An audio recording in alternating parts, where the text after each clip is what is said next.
انفال او کارساتا به هزارها ولاتی هاتین برزکرن و چندین گوند هاتین خراب کرن. لسراستین جدا لسروی کارساته وکولین تین انجام دان و لدوگ جی. ده وکولینه که دا بحث لسر چوانی سرداری کرن ده گلوی کارساته هاتا کرنو. هاتا خواستن که بابت جینوسایده. ببیتا پروگرام ناوندین پرورده و خواندنین بلند.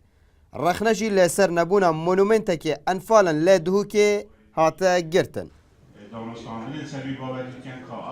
بحثات کردن سر چندین قربانیت انفال و پاشمایت انفال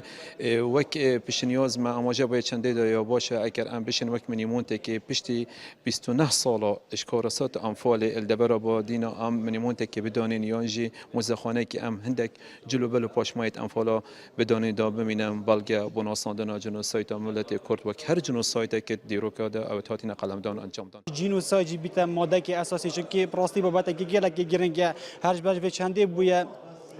روشن بیریامت وی بابتی دا گله که ما طایبت قطابی حتی یعنی اول از مرحله چهارم جی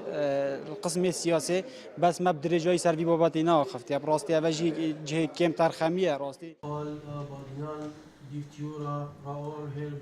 نویسرک جی دبیجیتن هفرکین سیاسی سدم بوینه کوکه پید وی خدمتا کسوکارن انفالکریان ناتیا کرنو تانها جی نبوینه شهیدن فرمی پیوست بشه و روش خدمت بکن حکمت آمد وار دیپلماسی داد وار سیاسی داد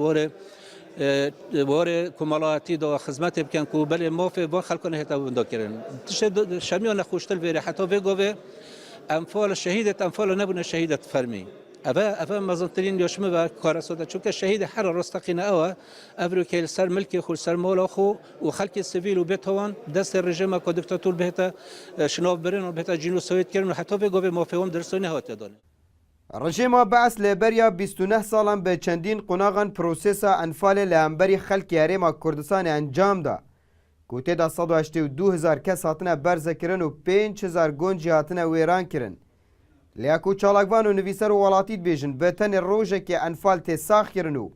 او جیاتیه به سیاسی کرن که سوکارن انفال کریان جی دبنه قربانیین وان هفرکین سیاسی عبدالصمد ریکانی NRT دوک